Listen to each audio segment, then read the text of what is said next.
থেকে চিল্লাইবে হাল মিন মাজিদ, হাল মিন মাজিদ। ও আসমানের মালিক,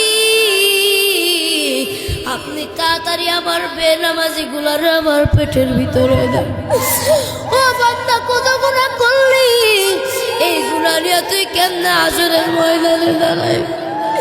বান্দা, একটু মনে কি ভয় হয় না? হাসরের ময়দানে আমার আল্লাহ কি হিসাব নেবে? আমার আল্লাহ ডাকতে কয়, আমি আল্লাহ হাসরের ময়দানে সর্বপ্রথম তোর নামাজের হিসাব নেব। ও বান্দা, আমি আল্লাহ এত দয়ার হব, আমি আল্লাহ এত মায়ের হব, যার নাম যখন চিল্লাইবে আল্লাহ তাড়াতাড়ি বেনামাজি গুলার আমার পেটের ভিতরে দেয়, আমি আল্লাহ বলবো না ও জানতাম না, আমি আমার বান্দা গুলার তোমার পেটের ভিতরে দিতে পারবো না। আমি আল্লাহ হাসরের ময়দানে শুধু একটা উসিলা খুঁজবো, কোন উসিলায় আমি আমার বান্দাকে জান্নাতে নিয়ে যাইতে পারি।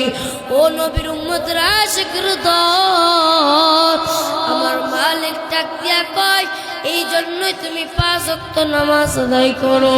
নামাজ যদি আদায় না করতে পারো, আমার আল্লাহ কোনোদিনও তোমাকে